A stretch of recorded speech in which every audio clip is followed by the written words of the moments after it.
Hello guys, welcome back to my channel. मैं हूं पीयूष और आज हम स्टार्ट करने वाले हैं class 12 economics chapter 1 graphs in economics. अब इकोनॉमिक्स में बहुत सारा डेटा होता है, बहुत सारा कॉम्प्लिकेटेड डेटा होता है, ठीक है, जिसे समझने के लिए हमें बहुत सारा टाइम देना पड़ता है, बहुत सारे एफर्ट्स लगाने पड़ते हैं, ठीक है। अब उस डेटा को अगर हम डायग्राम या ग्राफ में कन्वर्ट कर दे तो वो हमारे लिए इजी हो जाता है समझना, ओके। इसलिए डायग्राम्स और ग्राफ्स इकोनॉमिक्स में यूज किए जाते हैं। अब डायग्राम्स और ग्राफ्स है क्या वो देखते हैं। अब डायग्राम जो होता है वो भी एक फिगर होता है जो डेटा रिप्रेजेंट करता है, ग्राफ भी एक फिगर होता है जो डेटा रिप्रेजेंट करता है, लेकिन दोनों में फर्क क्या है। डायग्राम जो होता है वो सेल्फ एक्सप्लेनेटरी डेटा होता है, उसे रिप्रेजेंट करता है। सेल्फ एक्सप्लेनेटरी मतलब के जिसे देख के कोई भी कॉमन मैन आसानी से समझ जाता है कि ये डेटा क्या बता रहा है हमें। और दूसरी तरफ जो ग्राफ होता है वो कॉम्प्लेक्स डेटा होता है, उसे रिप्रेजेंट करता है। कॉम्प्लेक्स या तो कॉम्प्लिकेटेड डेटा मतलब के वो ऐसा डेटा होता है जो हर कोई नहीं समझ सकता, जिसके पास स्टैटिस्टिकल नॉलेज है वही उस डेटा को समझ सकता है, ओके। फिर जो डायग्राम होता है वो डिस्क्रीट डेटा के लिए बनाया जाता है। डिस्क्रीट डेटा आपने 11th में भी देखा होगा। डिस्क्रीट डेटा मतलब के जिसमें क्लासेस नहीं होते, जैसे कि 0 to 5, 5 to 10, 10 to 15, 15 to 20 ऐसे क्लासेस नहीं होते हैं। उसमें बस दो ही कॉलम्स होते हैं, एक ऑब्जर्वेशन और एक फ्रीक्वेंसी, ओके। तो उसे हम डिस्क्रीट डेटा कहते हैं, उसके लिए डायग्राम्स बनाए जाते हैं। और कंटिन्यूअस फ्रीक्वेंसी डिस्ट्रीब्यूशन वाले जो डेटा होते हैं उसके लिए हम ग्राफ्स बनाते हैं। डायग्राम्स जो होते हैं वो ले पर्सन यानी कि कॉमन मैन जो होता है वो डायग्राम को आसानी से समझ सकता है, लेकिन ग्राफ्स को कोई भी कॉमन मैन आसानी से नहीं समझ सकता है, ओके। उसे एनालाइज करना आना चाहिए, उसे स्टैटिस्टिकल नॉलेज होना जरूरी है। फोर्थ पॉइंट हमारा वही है कि डायग्राम्स को समझने के लिए या ड्रॉ करने के लिए स्टैटिस्टिकल नॉलेज जरूरी नहीं है, लेकिन दूसरी तरफ ग्राफ को समझने के लिए या ड्रॉ करने के लिए हमें स्टैटिस्टिकल नॉलेज चाहिए, ओके। अब हमारा नेक्स्ट टॉपिक है importance of diagrams and graphs. अब डायग्राम्स और ग्राफ्स जो होते हैं वो इकोनॉमिक्स में कैसे इंपॉर्टेंट होते हैं वो देखना है। और ये जो क्वेश्चन है वो 2 मार्क्स और 3 मार्क्स के लिए बहुत ही इंपॉर्टेंट क्वेश्चन है। पहला पॉइंट है इजी टू अंडरस्टैंड। ये जो हेड पॉइंट्स है वो आपको टेक्स्ट बुक में नहीं दिए हुए हैं, लेकिन अगर आप चाहो तो ये हेड पॉइंट्स यूज कर सकते हो। Easy to understand. अब क्या होता है, जो कॉम्प्लिकेटेड डेटा होता है, जो कॉम्प्लेक्स डेटा होता है, उसे डायग्राम्स और ग्राफ्स के थ्रू हम सिंप्लीफाई करते हैं, ठीक है, जिसकी वजह से हमें वो जो डेटा है उसे समझने में कंफ्यूजन जो होती है वो कम होती है, और जो भी वो डेटा रिप्रेजेंट करना चाहता है वो बहुत ही क्लियर वे में हमें समझ में आ जाता है। इसलिए डायग्राम्स और ग्राफ्स की वजह से जो डेटा होता है वो इजी टू अंडरस्टैंड हो जाता है, ओके। फिर दूसरा है वेरियस ट्रेंड्स। अब इकोनॉमिक्स में जो अलग अलग टाइप के ट्रेंड्स होते हैं, अलग अलग टाइप के इकोनॉमिक पैरामीटर्स होते हैं, वो एक ही डायग्राम में अलग अलग ईयर्स, अलग अलग रीजन्स, अलग अलग टाइम पीरियड्स, ओके, सब तरीके से हम उसे एनालाइज कर सकते हैं। फॉर एग्जांपल 1971 में पॉपुलेशन इतनी थी, फिर 81 में इतनी हुई, 91 में इतनी हुई, और उसके बाद आज करीब करीब 130 करोड़ पॉपुलेशन है, तो कितना इंक्रीज हुआ वो एनालाइज करने में हमें इजी पड़ता है, जो डायग्राम्स और ग्राफ्स है उसकी मदद से। फिर उसके बाद जो है तीसरा पॉइंट वो है चेंजेस इन वेरियस सेक्टर्स। अब हमारा इंडस्ट्रियल सेक्टर है, एग्रीकल्चरल सेक्टर है, सर्विस सेक्टर है, ठीक है। इन सेक्टर्स में जितने भी चेंजेस आते हैं, अलग अलग साल में अलग अलग चेंजेस आते हैं हर एक सेक्टर में, वो हम डायग्राम्स या ग्राफ्स की मदद से उन्हें जान सकते हैं। फिर उसके बाद कंपैरिजन। जैसे मैंने पहले एग्जांपल दिया कि 2011 में या 2001 की बात करते हैं, 2001 में हमारी पॉपुलेशन कुछ 102 करोड़ के आसपास थी, ओके, और 2011 में वो 121 करोड़ हो गई, यानी कि उससे हम एनालाइज कर सकते हैं कि कितना इंक्रीज हुआ पॉपुलेशन में। ओके, करीब करीब 18 to 20 करोड़ का इंक्रीज हो गया पॉपुलेशन में। ओके, वैसे ही अलग अलग साल की जो पॉपुलेशन है वो हम एक सिंगल डायग्राम में या सिंगल ग्राफ में हम दिखा सकते हैं, जिसकी मदद से हमें हर एक साल का जो पॉपुलेशन है वो पता चलता है और हम एक दूसरे से उसे कंपेयर कर सकते हैं। ओके, फिर उसके बाद टू सेव एफर्ट्स। अब क्या होता है, जो डेटा कॉम्प्लिकेटेड होता है, ठीक है, जो थियोरेटिकल फॉर्म में होता है, इतना लंबा जो डिस्क्रिप्शन दिया हुआ होता है पूरा पैराग्राफ, वो जो डेटा है अगर हम उसे डायग्राम्स या ग्राफ्स में कन्वर्ट कर देते हैं तो हमारा टाइम और एफर्ट्स दोनों बचता है। कैसे? जो डिस्क्रिप्टिव फॉर्म होगा उसे जो प्रेजेंटर है, मतलब जो डेटा समझा रहा है, उसे पहले वो पूरा रीड करना होगा, फिर उसे एक एक सेंटेंस का मतलब सामने वाले को समझाना होगा, या जो रीडर है, वो जो डेटा रीड कर रहा है, उसे वो एक एक लाइन का मतलब समझना होगा। ठीक है, अगर उसने एक भी लाइन मिस कर दी तो शायद डेटा को समझने में उससे गलती हो सकती है। जबकि अगर हम उसी डेटा को डायग्राम्स और ग्राफ्स में कन्वर्ट कर देते हैं तो उससे क्या होता है, सब कुछ हमारे सामने है, समराइज्ड फॉर्म में है।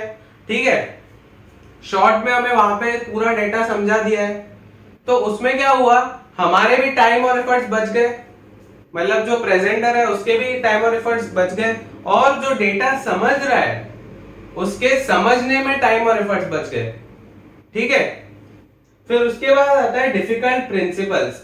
अब इकोनॉमिक्स में अलग अलग डिफिकल्ट प्रिंसिपल्स होते हैं, जैसे कि सप्लाई और डिमांड का जो कॉन्सेप्ट है वो आपने लास्ट ईयर 11th में पढ़ा, सप्लाई और डिमांड का कॉन्सेप्ट। अब वो जो कॉन्सेप्ट है अगर हम डायग्राम्स और ग्राफ्स में रिप्रेजेंट करते हैं तो हम क्लियरली उसे समझ सकते हैं।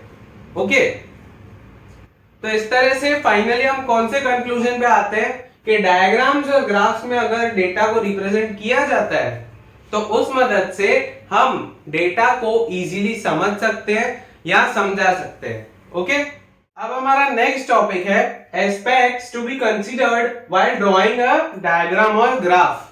डायग्राम या ग्राफ ड्रॉ करने के टाइम हमें कौन सी चीजें दिमाग में रखनी होती है, वो चीजें। सबसे पहली बात है चॉइस, मतलब हमें राइट टाइप का डायग्राम या ग्राफ चूज करना चाहिए। ओके, फॉर एग्जाम्पल हमने पहले ही देखा कि डिस्क्रीट डेटा जो होता है उसके लिए हम डायग्राम बनाते हैं, और कंटिन्यूअस फ्रीक्वेंसी वाला जो डेटा होता है उसके लिए हम ग्राफ बनाते हैं। ठीक है, तो उस हिसाब से हमें डायग्राम या ग्राफ का सिलेक्शन करना चाहिए। ठीक है, अब उसमें कुछ डेटा ऐसे होते हैं, यहां पे x, यहां पे f। ठीक है, सिंपल, ये सिंपलेस्ट फॉर्म ऑफ डेटा, इसके लिए हम सिंपल एक ही बार डायग्राम बना सकते हैं, लेकिन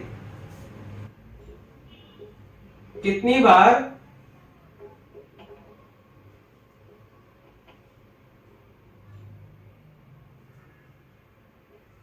हमें ऐसा डेटा भी मिलता है। ठीक है, एक्स मतलब के ऑब्जर्वेशंस, कौन कौन सी चीजें है वो, और वो मेल में कितना है और फीमेल में कितना है। तो यहां पे दो कैटेगरी हो गई। तो इसमें क्या होता है, हमें क्लस्टर्ड बार डायग्राम बनाना पड़ता है।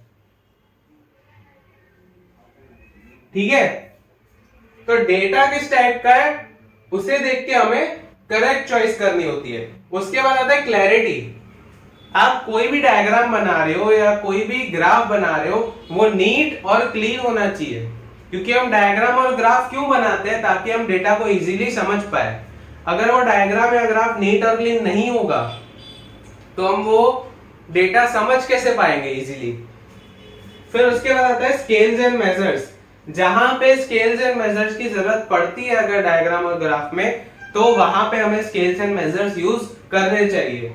फिर रिप्रेजेंटेशन ऑफ एक्सिस। अब हम जानते हैं कि कोई भी ग्राफ में दो एक्सिस होते हैं, एक होता है एक्स एक्सिस और दूसरा होता है वाई एक्सिस। जो एक्स एक्सिस होता है वहां पे इंडिपेंडेंट वेरिएबल आता है,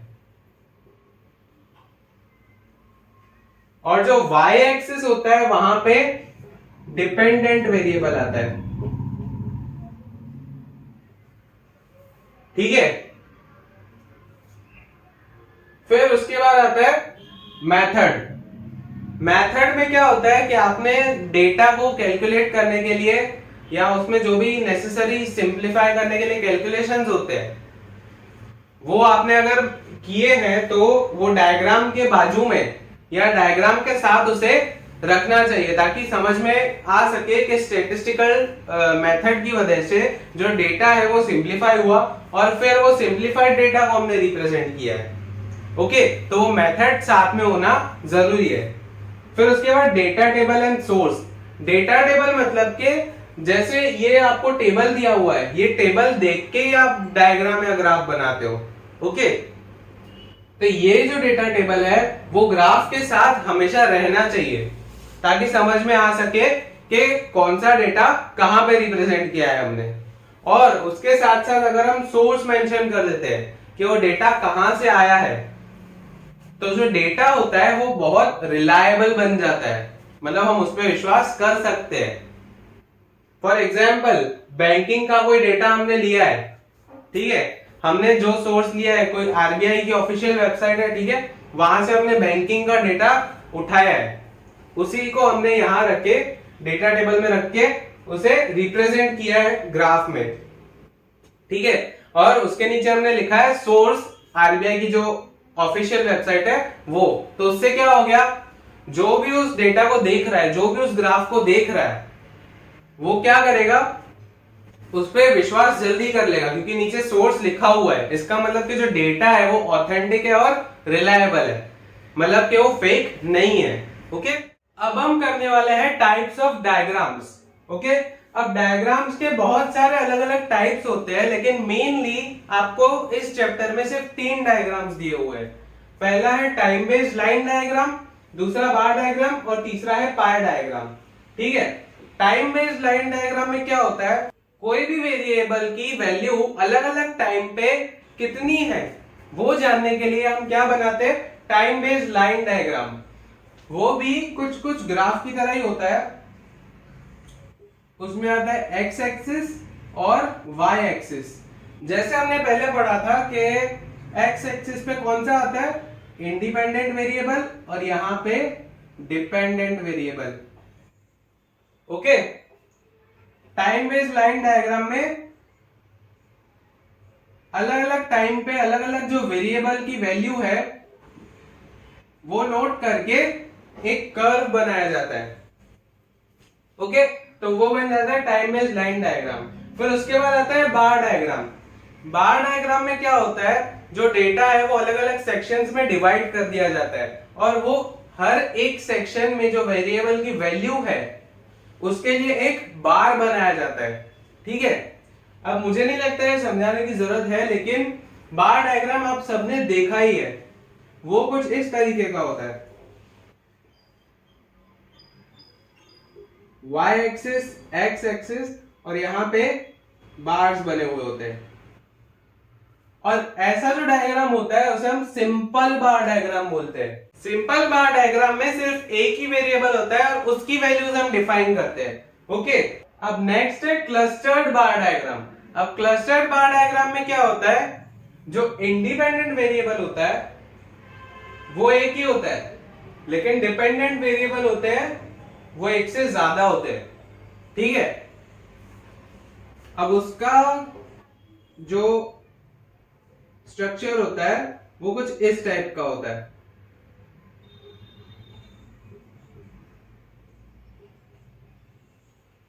अब जैसे कि पहले हमने एक एग्जाम्पल देखा कि यहां पे ऑब्जर्वेशंस, यहां पे मेल और यहां पे फीमेल। ओके, तो यहां पे डिपेंडेंट वेरिएबल्स जो है वो 2 है, मेल और फीमेल। ओके, तो यहां पे हम रिप्रेजेंट कर सकते हैं कि जो व्हाइट बॉक्स है वो है, सॉरी व्हाइट बार्स है वो है मेल और जो शेडेड बार्स है वो है फीमेल। तो जब इस टाइप का डेटा दिया हुआ होता है तब हम उसके लिए क्लस्टर्ड बार डायग्राम बनाते हैं। ओके, अब सब डिवाइडेड बार डायग्राम। सब डिवाइडेड बार डायग्राम का स्ट्रक्चर भी ऑलमोस्ट सेम होता है,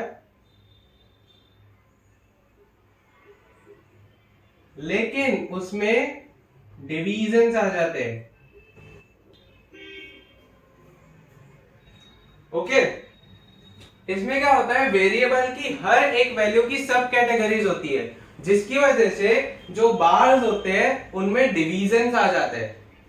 ओके, तो उस टाइप के लिए उस टाइप का जो डेटा होता है उसके लिए हम सब डिवाइडेड बार डायग्राम बनाते हैं। ठीक है,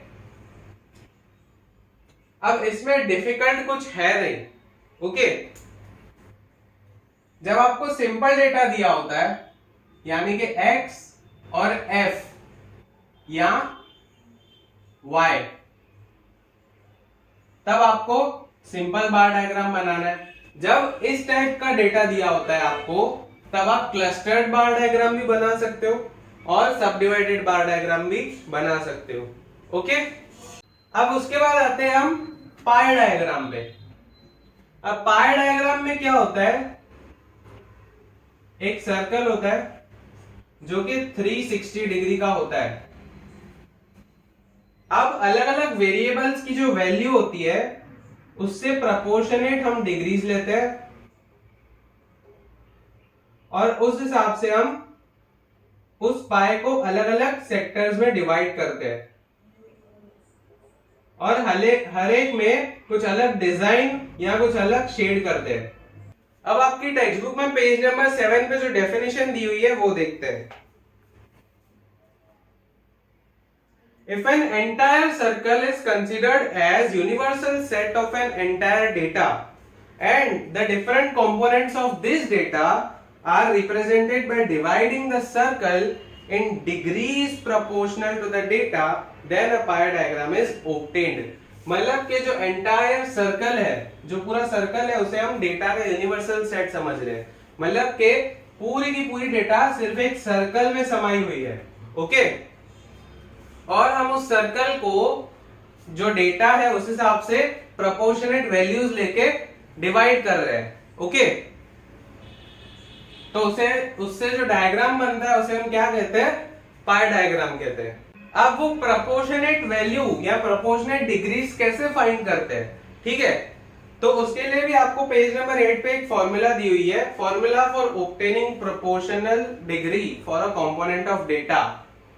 ठीक है, तो उसकी आपको फॉर्मूला दी हुई है कंपोनेंट वैल्यू, मतलब जिसके लिए हम डिग्रीज फाइंड कर रहे हैं वो value, upon total value into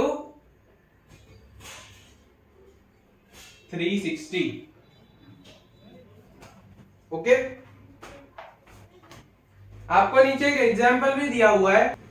for example, एक का स्टूडेंट है, ओके, वो अपनी अलग अलग जरूरतों पे अपना जो मनी है वो स्पेंड कर रहा है। ओके, अब वो कौन सी चीज पे कितना खर्चा कर रहा है वो जानने के लिए अगर हम पाई डायग्राम बनाए तो वो कैसे बनेगा, वो नीचे आपको एग्जाम्पल में दिखाया हुआ है।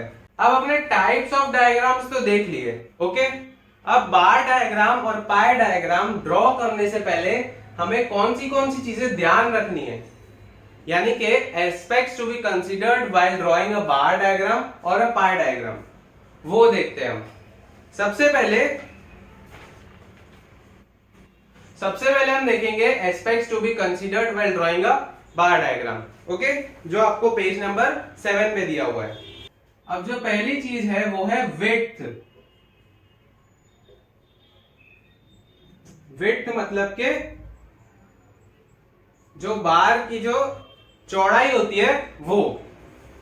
The width of the bars does not represent any data, मतलब कि जो बार्स की विड्थ होती है, जो बार्स की चौड़ाई होती है, उसमें कोई भी डेटा रिप्रेजेंट नहीं होता है, इसलिए हर एक बार की विड्थ इक्वल होनी चाहिए। Okay, the length of respective bars, दूसरा क्या है,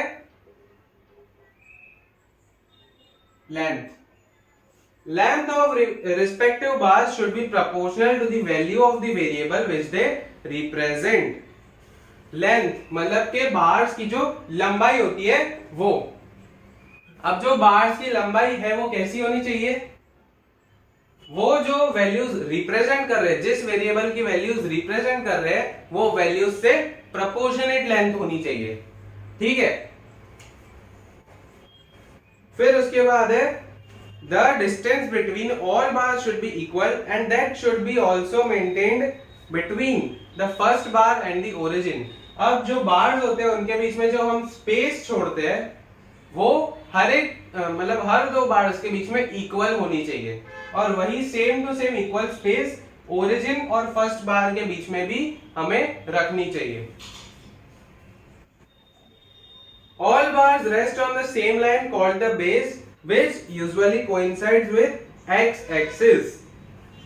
हम लोग वर्टिकल बार्स बनाते हैं, मतलब के स्टैंडिंग बार्स बनाते हैं जो बेस मतलब के कॉमन लाइन पे रेस्ट करते मतलब के वो एक कॉमन लाइन के ऊपर बनाए जाते हैं। ओके, वो कॉमन लाइन को हम क्या कहते हैं? बेस। और वो बेस यूजुअली एक्स एक्सिस को कोइंसाइड करता है, मतलब कि उसके ऊपर ही बना हुआ होता है। लेकिन आजकल हम लोग वाई एक्सिस के ऊपर भी बार्स बनाते हैं, मतलब कि आपने टीवी में देखा होगा या आप क्रिकेट मैचेस देखते हो, उसमें भी होगा ऐसे हॉरिजॉन्टल बार्स बनाए हुए होते हैं। ओके, तो तब बेस क्या हो जाता है? तब बेस वाई एक्सिस हो जाता है। Okay, all vertical bars should be arranged from left to right in order of the data series। अब डेटा सीरीज क्या होती है? अब जैसे यहां पे x में अलग अलग चीजें दी हुई है। ओके, तो जो 1 में जो वैल्यू है, सपोज यहां पे हमारी वैल्यू है 2, 3, 4, 5 और 6। अब 1 में जो वैल्यू है वो हमारी 2 है, तो वो ओरिजिन के बाद जो हम पहला ग्राफ बनाएंगे उसमें 1 की ही वैल्यू हमें रखनी है। ठीक है, हम ऐसा नहीं कर सकते पहले 2 की रख दी, फिर 4 की रख दी, फिर 5 की रख दी, फिर 3 की रख दी। हमको डेटा सीरीज में ही लेना है, मतलब कि पहले 1 लेंगे, फिर 2 लेंगे, फिर 3, फिर 4 और फिर लास्ट में 5। ओके, तो डेटा हमेशा सीरीज में ही लेना है हमें, और वो लेफ्ट टू राइट अरेंज होना चाहिए। अब नेक्स्ट टॉपिक है aspects to be considered while drawing a pie diagram, जो आपको पेज नंबर 8 पे दिया हुआ है। पहला point 360 degrees make a circle. ये चीज तो हम सबको पता है कि 360 डिग्रीज से एक सर्कल बना हुआ होता है। Degrees for sub divisions are calculated in proportion to the value of the variable for that division and the sum total of such sub divisions must be 360 degrees। मतलब के फॉर एग्जाम्पल ये sector है। Okay, मैं highlight कर देता हूं थोड़ा।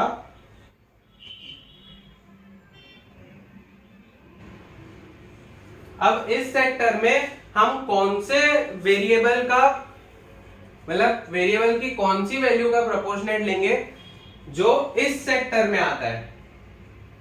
जैसे कि आपको एग्जाम्पल दिया हुआ है बुक्स, तो बुक्स का जो सेक्टर है उसमें बुक्स की वैल्यू का ही हम प्रोपोर्शनेट लेंगे, उसमें हम स्टेशनरी या फूड वो सब का प्रोपोर्शनेट नहीं लेंगे। हम बुक्स में जो वेरिएबल की वैल्यू है उसका ही प्रोपोर्शनेट लेंगे, और ऐसे उससे क्या बनेगा? एक डिवीजन बनेगा। ऐसे सब डिविजन्स की जो वैल्यू मिला के क्या होनी चाहिए? 360 डिग्री। अगर आप चाहे तो चेक कर सकते हैं, आपको जितना भी यहाँ पे आंसर निकाल के दिखाया गया है कैलकुलेशन ऑफ डिग्रीज में 72 डिग्री, 18 डिग्री, 108 डिग्री, 108 डिग्री और 54 डिग्री, अगर आप इनका टोटल करेंगे तो आपको 360 डिग्री मिलेगा। ओके, अगर 360 डिग्री नहीं आता है मतलब आपकी कैलकुलेशन रॉन्ग है।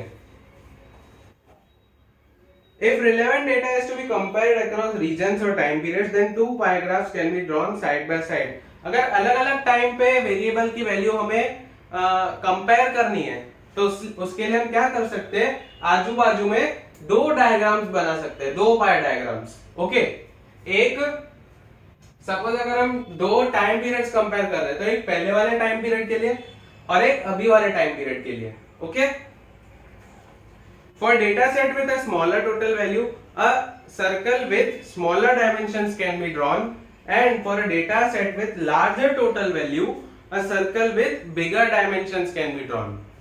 मतलब कि हमारे पास एक डेटा सेट है जिसकी जो टोटल वैल्यू है, टोटल वैल्यू मतलब कि जो वेरिएबल की वैल्यूज आती है उसका जो टोटल होता है वो टोटल वैल्यू है, उसकी डेटा सेट की टोटल वैल्यू स्मॉल है, और दूसरा एक डेटा सेट है हमारे पास जिसमें टोटल वैल्यू लार्ज है। ठीक है, तो स्मॉलर डेटा सेट के लिए हम क्या करेंगे, छोटा पाई बनाएंगे, छोटा सर्कल बनाएंगे। ओके, फॉर एग्जाम्पल उसका हम रेडियस रखेंगे 4 सेंटीमीटर या 5 सेंटीमीटर। फिर उसके बाद जो लार्जर डेटा सेट है उसमें टोटल बड़ा है, ठीक है, तो उसमें हम क्या करेंगे, 5 सेंटीमीटर के बदले उसको हम 7 सेंटीमीटर रख देंगे। आजू बाजू में अगर हम उन्हें रखेंगे तो पता चल जाएगा कि कौन सा डेटा सेट छोटा है और कौन सा डेटा सेट बड़ा है। ओके, तो ये थे पाई डायग्राम के एस्पेक्ट्स। उसके बाद टाइप्स ऑफ ग्राफ्स। अब टाइप्स ऑफ डायग्राम्स तो हमने देख लिए, टाइप्स ऑफ ग्राफ्स में अलग अलग टाइप्स है। For example time series graphs, फिर कंटीन्यूअस फ्रीक्वेंसी डिस्ट्रीब्यूशन के लिए जो ग्राफ्स बनते हैं वो, जैसे कि histogram, frequency polygon, frequency curve, cumulative frequency polygon, और लॉगरिथमिक ग्राफ्स थर्ड टाइप है। हिस्टोग्राम कैसा होता है, सिंपल बार डायग्राम जैसा ही होता है, पर उसमें बार्स के बीच में स्पेस नहीं छोड़ी जाती है। बार्स कंटिन्यूअसली एक दूसरे से टच में बनाए जाते हैं, उसे हम हिस्टोग्राम कहते हैं। और इन सारे टाइप्स ऑफ ग्राफ्स में से आपको एक ग्राफ दिया हुआ है जो कि है टाइम सीरीज ग्राफ।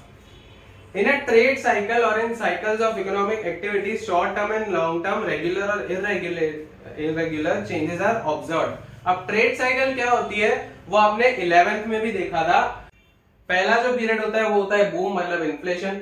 फिर उसके बाद आता है रिसेशन। रिसेशन मतलब के मार्केट की जो सिचुएशन है वो धीरे धीरे कम होती जाती है, धीरे धीरे घटती जाती है।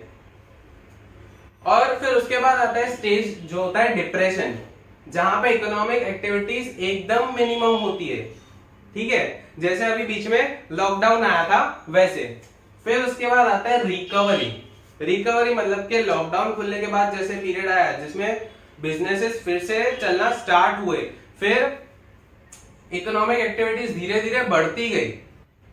ठीक है, तो उसे हम कहते हैं रिकवरी। फिर उसके बाद फिर से क्या आता है, बूम आ जाता है। तो ये साइकिल जो कंटिन्यूअसली चलती रहती है उसे हम ट्रेड साइकिल कहते हैं। ये आपने 11th स्टैंडर्ड में देखा था। और उन ट्रेड साइकिल्स में शॉर्ट टर्म और लॉन्ग टर्म, रेगुलर और इररेगुलर चेंजेस आते रहते हैं। The trends of such changes are obtained with the help of statistical tools. when graphs are drawn taking these changes as variable and time period as base, then such graphs are called time series graphs. Time periods को base लेके, मतलब कि suppose years है या months है, उसे हम base लें और जो वेरिएबल की वैल्यूज है वो हम कुछ इस तरह से बनाए अगर, तो ऐसे डायग्राम को या ऐसे ग्राफ को हम क्या कहते हैं, टाइम सीरीज ग्राफ कहते हैं। ओके, सो गाइस अभी के लिए बस इतना ही। यूज ऑफ टेक्नोलॉजी हम नेक्स्ट पार्ट में देखेंगे।